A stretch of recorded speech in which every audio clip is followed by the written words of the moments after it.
this is what you get when you decide that you're going to take your chances with a guy like James Harden.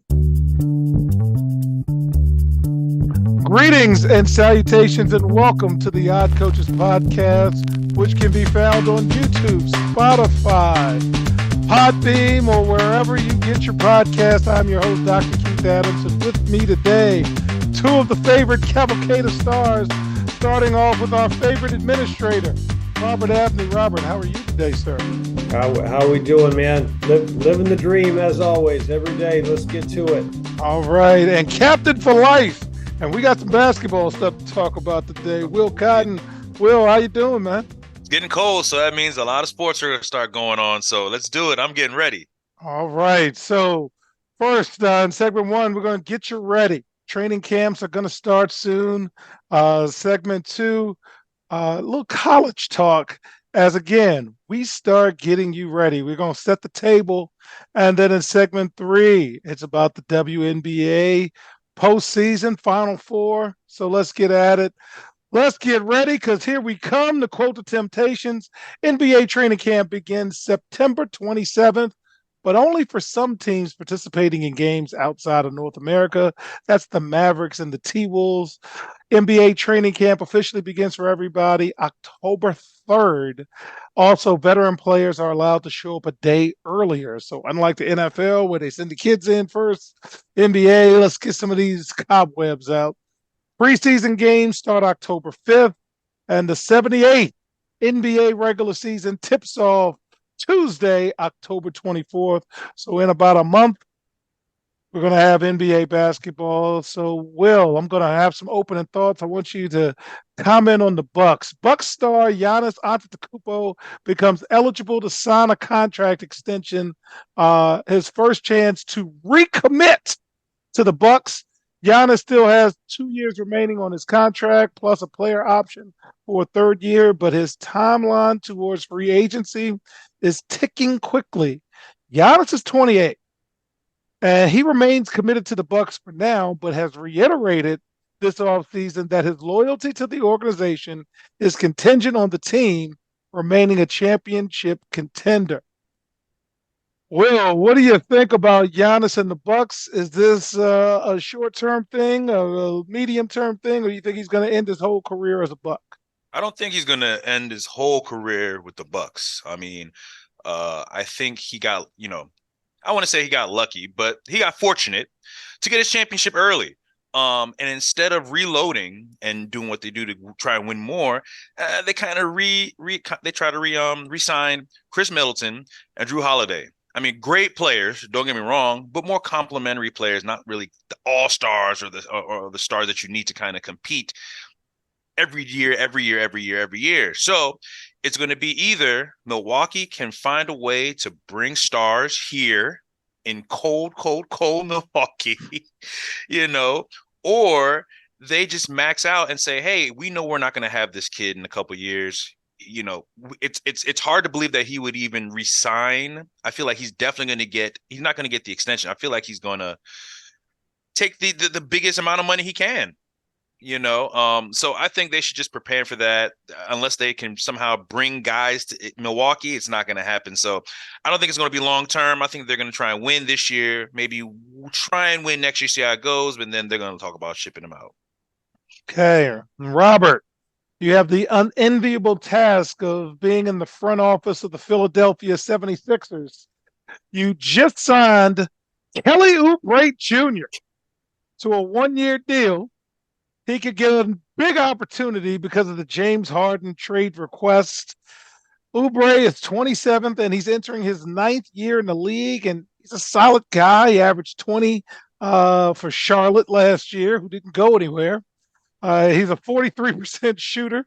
What are we doing? You got James Harden situation hanging out there. You got yourself a nice Band-Aid in Kelly Oubre Jr., if you call it a nice Band-Aid. What are you thinking, Robert? Well, I guess their plan is I guess the plan is to run him out there while we argue with James Harden about whether he's going to fulfill his contract or not. I guess. I mean, And again, I mean, this is what you get when you decide that you're going to take your chances with a guy like James Harden. I mean, Kelly Oubre is a nice player. He's a nice player. He ain't going to help you get anywhere. That's not who that's not who you're going to build around. Let's, easy to say. So what are you doing? What are you doing? James Harden wants to go. I think I said this a while back. You know what? Find somebody who will take him for something and get your something and move on, because ain't nothing good coming from that. Yeah, I was looking for some keys to hold up for the screen, but I don't have any. Yep. As a former, I'm sorry because it's just a financial thing, but as a former Washington Wizards season ticket holder, uh, I can't believe Kelly Oubre Jr. has been in the league 9 years. Right. that's that's where I am. All right, Will, I'm coming back to you. You are with the Indiana Pacers, and Buddy Hield has been with the Indiana Pacers since the back half of the 2021-22 season, but he's talking about moving out. There's been a stall in his contract negotiations. The 30-year veteran is likely to draw plenty of interest. What are you doing if you're Indiana about Buddy Hield? Go get your money and play somewhere else, man. A lot of people will take on your services. I mean, the kid is he's pretty good. I mean, he would be a great, third or fourth option for any team. I mean, I don't think he's a second option. If you are, then I don't think you're playing for a championship. I'll be honest with you. But he's 30. He's getting on that cusp where it's like time to make your big money. It's time to make the money that changes your family. So yeah, go get your money, man, and you'll get to win. You'll get a chance to have fun. You'll play. I'm about to be 37 soon, so I could be like, man, to be 30 again, to get millions of dollars and play wherever you want. God bless that brother, man. But wherever he ends up, it'll be the best choice for him. Okay. Robert, again, you're the administrator for a reason. I'm taking you to Portland. The Blazers have reportedly talked to other teams around the league about Dame Lillard, but Dame Lillard wants to go to Miami. And the Miami Herald's Barry Jackson is also reporting that if Lillard is traded to somewhere else other than Miami, he would ask that team to trade him to Miami. So, Robert, you're Portland's GM. What you doing with this one, man? I mean, same thing. Dude is putting his keys on the table. Take those keys. I mean, Miami's in a really good position here because they really don't have to do anything. He wants to go to Miami. And why would you give up anything to get him when he's made it very clear that's where he wants to be? And he's going to wind up there one way or another. So, the Blazers are in a bad spot. They should have done something with him a long time ago, because now there's really not a whole lot they can do. They can try to get somebody to, maybe if they're lucky, they can find somebody to work a little three-way trade with so they get something out of it. But he wants to be in Miami. Miami doesn't have to do anything for him to be there. You're kind of stuck, man. There ain't a whole lot you can do with that. All right. Well, we're taking you to California. You are the Lakers. Jared Vanderbilt has agreed to a 4-year, $48 million extension with the Lakers, locking in the defensive-minded forward right before the start of training camp. The Lakers announced the deal last week, but didn't release the terms until now. He is 24. He averages 7 points, 6 rebounds a game, and 24 starts. He was often asked by Darvin Ham to guard the opposing team's best player. 6'8" forward is the fifth member of the Lakers last season's team to sign an extension, joining Anthony Davis, Austin Reeves, D'Angelo Russell, and another former Wizard, Rui Hachimura. Mm. How are we doing with the Lakers, man? Are you liking this, Will? What are we doing? I like Vanderbilt. I have a lot of familiarity with him. For fantasy basketball, he was on my team a couple times. The kid has great time stretches. I mean, there are good stretches where the kid will be playing like 12 and 10, 15 and 12.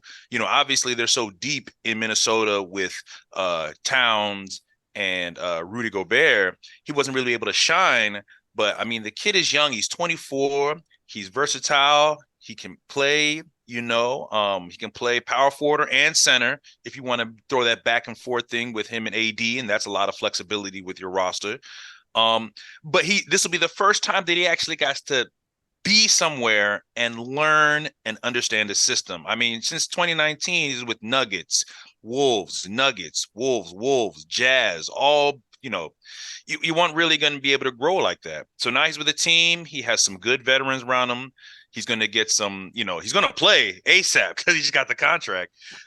So, yeah, things are pointing up for them, man. That's a great signing for them. The kid will only get better. All right. And to close the segment, Robert, again, giving you all the tough stuff because that's why you used to get the big bucks. Dallas Mavericks, Markieff Morris, the other player in the trade that brought you Kyrie Irving to Dallas from Brooklyn, is re-signing with the Mavericks. The return of Morris was announced a little more than 2 months after Irving agreed to stay with the Mavericks on a 3-year, $120 million contract. Morris is 34. He played sparingly after the trade, averaging 4.5 points in 8.8 minutes a game. Okay, you got Luka, you got Kyrie, you got Markieff Morris. What are you building in Dallas, sir? What are you building? If it includes Markieff Morris, not much.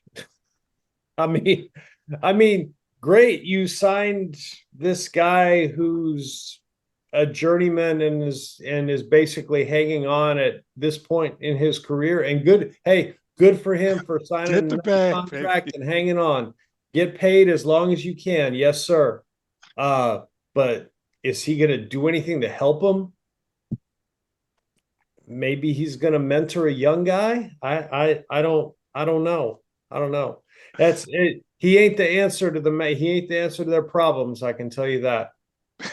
All right. So fans, each week as we get closer and closer to the regular season, we'll have a full breakdown of the Eastern, Western Conference teams. We'll also do a special college basketball breakdown at some point before the season starts. But when we get back, that's right, we will talk a little bit of college basketball from a different lens. We'll be right back on the Yacht Coaches Podcast.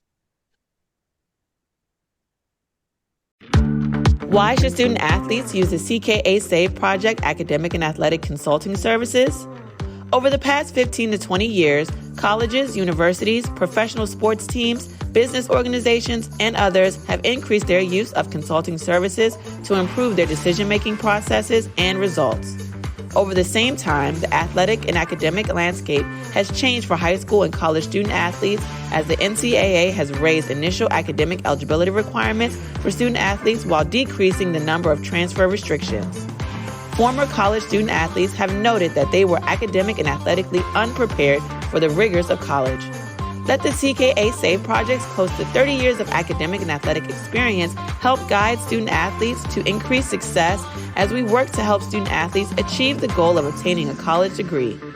For more information, contact Dr. Keith Adams by email at cka@ckasaveproject.org. Welcome back to the Odd Coaches Podcast. In segment 2, we are also setting the stage for college basketball. Midnight Madness is upon us. It's coming soon. The 2023-2024 NCAA Division I men's basketball season tips off November 6th. So I want to talk about Tennessee to start off with, fellas, and I will go to both of you for this. Tennessee has extended coach Rick Barnes' contract through the 2027-2028 season, which should help ensure that he finishes career with the Volunteers. Athletic Director Danny White, former Dallas Cowboy when I was growing up, back up to Roger Staubach, he announced the extension. Barnes turned 69 in July, and he's going to his 9th season in Tennessee and his 37th season as a head coach. He has a 779 and 406 career record. He's 15th all time in Division I wins, and he's going to go over 800 wins. Rick Barnes is going to go over 800 wins. Will, I want to start with you. Is Rick Barnes kind of like one of the last old heads that will actually be able to make this transition through NIL, transfer portal? It's like him and Coach L and a couple other guys that are still kind of around. What are your thoughts on Tennessee locking in Rick Barnes for the next few years? I think it's just guys who understand the new situation that's going on. I mean, look at Rick Pitino. They're around the same age, and he's able to grab players because he understands NIL is changing and that's how you get guys. If Rick Barnes is doing the same thing, I mean, the guy is pulling in great talent. I didn't even know he's been to Tennessee for 9 years. I mean, I remember when he was at Texas, and I thought he was a great coach. Man, let the man play as long as he wants. He has no issues, no legal issues. He has no Me Too, nothing, no outstanding things. He's not racist in this world, So, I mean, let the man coach as long as he needs to. And I think he understands. I think the young players like to play with him. And he has a great system that he built everywhere. When he went to Texas, he had a great system. Now he's in Tennessee, and they were obviously going through some issues, and he built them up again. He has a great system. I say keep him as long as you want, as he want to stay. But I like that, man. And the adaptation piece is also big because you don't have to sacrifice your morals to bring in a younger coach who may be like, oh, well, NI this and all this other stuff. So it's good. It's a win-win for Tennessee and the Barnes family. Let's go. Okay, Robert, what do you think about that? I've never been a real Rick Barnes fan. I've always felt like the teams that he coaches come up short when in big moments. That being said, the dude's won 779 games. Clearly, he knows how to win. Clearly, he knows how to build a program.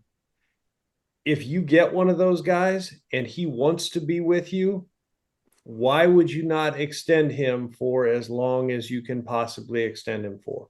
Because he's built a great program. Attendance is great. Like Will said, kids want to play there. He's clearly fine with the NIL stuff. He's figured that out. He's good. And, is he the last of the old heads like this? He might. He's gonna be one of them. It's gonna be one of them. You'd have to if he's not the last of them, the list isn't very long. Yeah. All right. So just like we did in segment one, kind of want to talk about some teams to watch, and I'm gonna stay with you, Robert. Kansas got a good mix of young and old guys. You got Hunter Dickinson, Terrio Morris, got some guys coming back. Hopefully, Bill Self is at a better health stage. What do you think about Kansas headed into the season? Again, will they be in the Final Four mix? What do you think? Man, when was the last time they weren't in the Final Four mix? I mean, they're so good. They are so good. They're fun to watch. They get after it. The Big 12 is a brutal league. But they keep winning it. And so it's going to be interesting to see. I think that, they're going to lose some games just because the Big 12 is so good. and then they play. I mean, they play everybody in November when the games really don't matter. They're all just exhibition games. But are they going to be there in the end? Absolutely, 100%. Okay.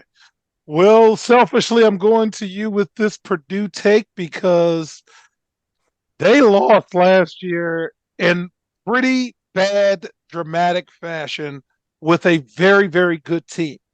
So similar to Virginia in 2019 and that situation where they lost to UMBC, Purdue lost to even a worse team than that. Right.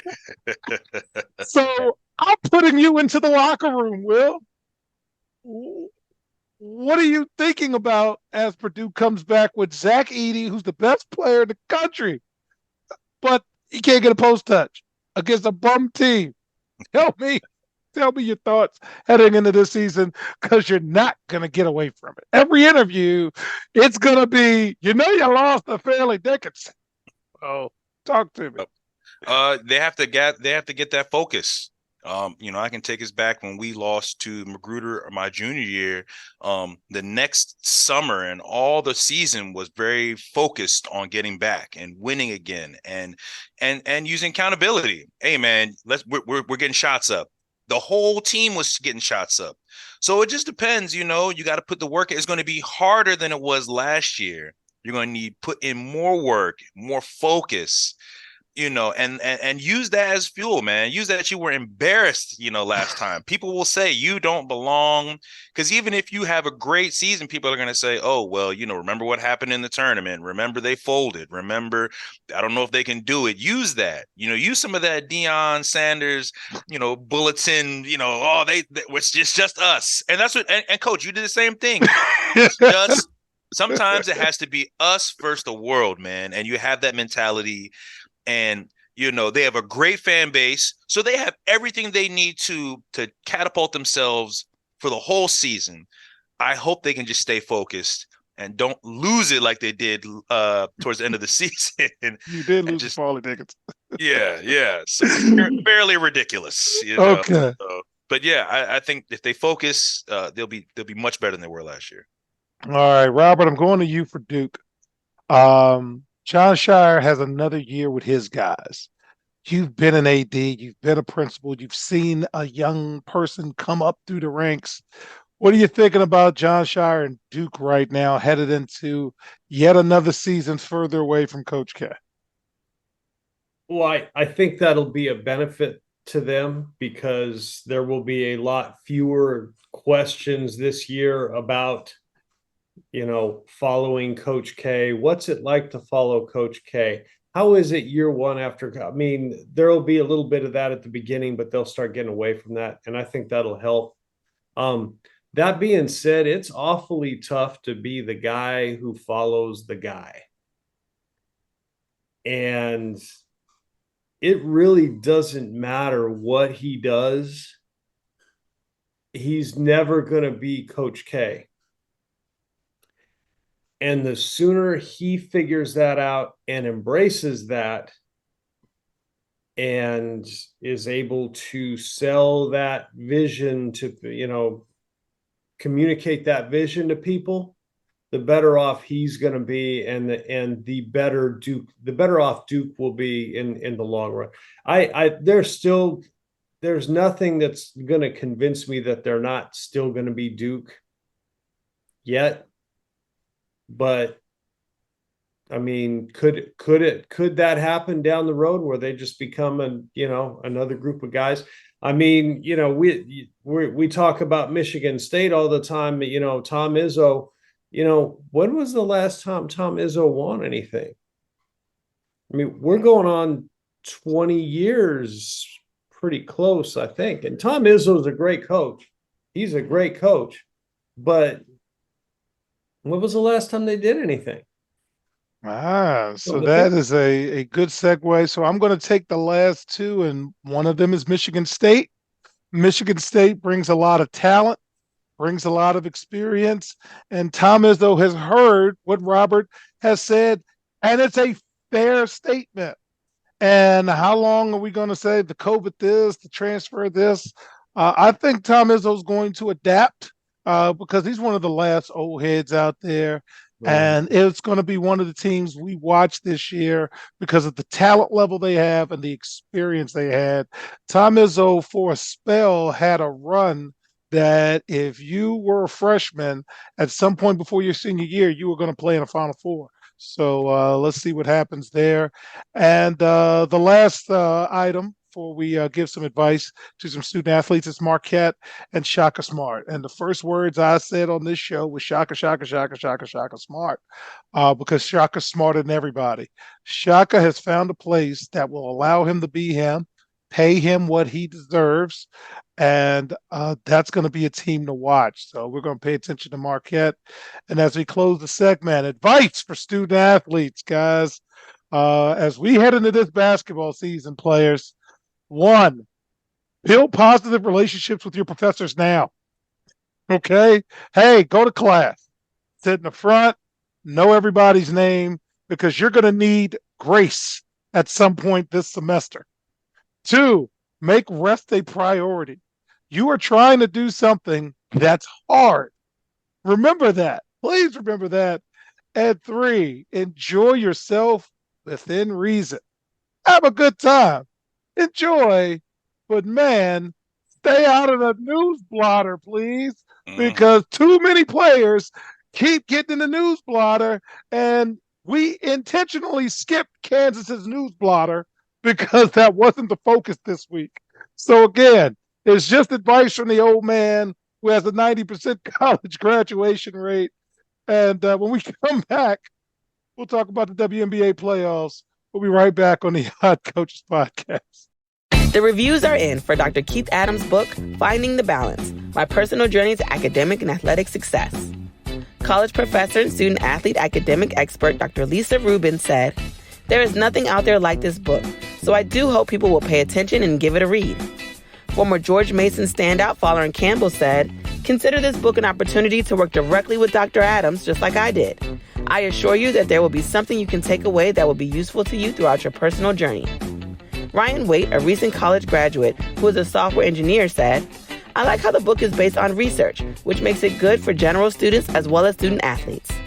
The book serves as both a memoir to Dr. Adams' 30-year academic and athletic career, as well as an instructional guide to assist student athletes, parents, coaches, teachers, and administrators navigate through the challenges of finding a better balance between academic and athletic success. The book includes over 15 personal stories and anecdotes from Dr. Adams, along with numerous former players and colleagues from a variety of sports and endeavors. You can order your copy at www.ckasaveproject.org. From the main page, simply click CKA Save Project Services and order the Find the Balance book. For more information, contact Dr. Keith Adams by email at cka@ckasaveproject.org.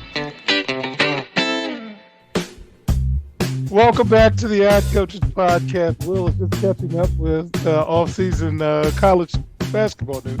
And in segment 3, WNBA. All right.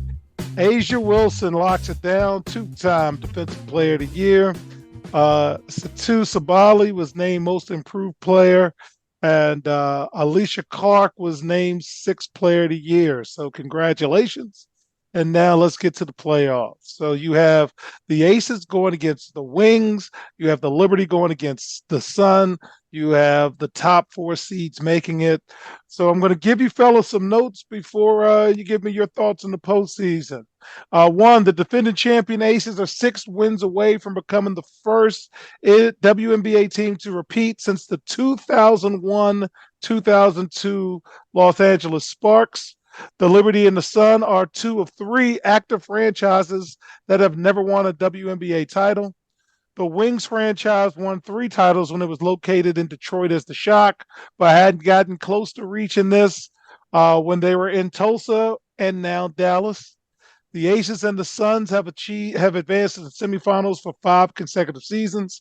The Liberty are playing in the semifinals for the first time since 2015, and the Wings were last here in 2009 as the Shock. So there's a lot going on. Robert, kind of know how this is going to book to end, but what are your thoughts on the Final Four of the WNBA season? Well, if I'm the Aces, we want to take care of business because I think that Liberty Sun series is going 5. So Okay. we want to take care of our business and let them beat up on each other as much as possible. And they're gonna have to figure out because I think the Liberty will come through. What are they gonna do with them? Because the Liberty's had their number recently. Yes, they have. And Yeah. what are they gonna do with them? And that's not easy because I mean you got Sabrina Ionescu and Brianna Stewart, and you don't need a whole lot after that. And they have more players after that. So how are you going to guard them? What are you going to do with them? That's the challenge Becky Hammond's got to figure out for the Aces. All right. Well, what are your thoughts on the semifinals? Even though we kind of know, well, we'll talk to me, sir. Yeah. I think, I think the Aces just have to stay focused. Don't start looking about who they're going to play in the finals and, start seeing who needs a ticket and who needs a flight ticket and who needs an airline and where the hotel, where we staying.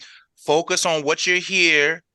You start to win a championship and you start to change history moving forward. It won't, don't let it be like a great season and you lose focus and then you lose the finals. That's not going to look good. So stay focused.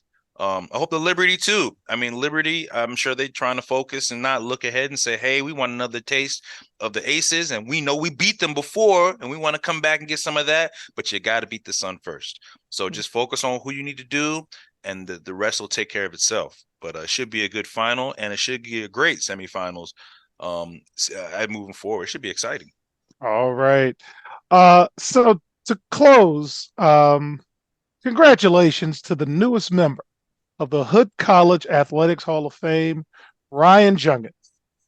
Ryan played at Magruder High School in Durwood, Maryland, and he was a high school rival of myself and Will Cotton, which is really weird because just a few years later, Ryan ended up transferring to Hood College, and I was coaching there. And while at Hood, Ryan was a part of teams that won conference championship, that made it to the NCAA tournament. And that is a story that I got to tell with Tom Dickman, the head coach at the time at Hood College, on a Find the Balance Friday. And I still think that's one of the most incredible things is that a college that transitioned from being all female to co-ed and in their 4th season won a conference championship and made an NCAA tournament.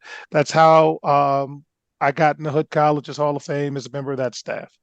Ryan, quite frankly, was the best three-point shooter I ever coached, and it's not even close. And I had nothing to do with his ability to shoot threes. Love his dad, Mike, and his brother Justin played for me as well. We have a special relationship. Ryan is a marvelous educator, and more importantly to me, he's a friend. And before every game, when he was announced, I used to say, RJ's latest arrival, and I used to say it that way. And it's a mid-'80s group that sang Shackles on My Feet because he shot the three so well. He just put everybody in chains. Anyway, that whatever moves you to make a shot, make a shot. So RJ, congratulations, sir. I'm looking forward to visiting Hood as often as I can and enjoying that. So finally, merch alert. The sale's been extended. So again, go to www.ckasaveproject.itemorder.com. Order all of your gear. The sale has been extended. And also, if you have an opportunity, take a listen to Motivational Monday. We start Student Athletes Week off with just a little something to help you out academically and athletically. So again, check us out. So on behalf of our Cavalcade of Stars, I'm Dr. Keith Adams saying thank you for listening and or watching the Eye Coaches podcast. We will see you on the sidelines. Till next time, take care. The Eye Coaches podcast is sponsored by the CKA Save Project. The CKA Save Project is an industry leader in providing student-athlete academic and athletic support. From assessing student-athletes' academic and athletic skills to measuring and monitoring student-athlete academic progress to improving student-athlete time management and organizational skills, the CKA Save Project provides wraparound services for student-athletes from middle school through college. For more information, visit us on the web at www.ckasaveproject.org or schedule a free consultation with Dr. Keith Adams by emailing cka@ckasaveproject.org. We hope you enjoyed today's show. The Odd Coaches podcast drops new episodes every Tuesday through Friday on most weeks. Make sure you subscribe to the Odd Coaches podcast on Apple Music, iHeartRadio, Podbean, Spotify, and YouTube. Follow the Odd Coaches podcast on Twitter and Instagram at Odd Coaches. Follow Dr. Adams on Twitter and Instagram at CKA Save Project. In addition, follow Coach Mike Francis on Twitter and Instagram at Coach Franchise, spelled Coach Franchize. For more information about the CKA Save Project, please visit them on the web at www.ckasaveproject.org. See you next time on the Odd Coaches podcast.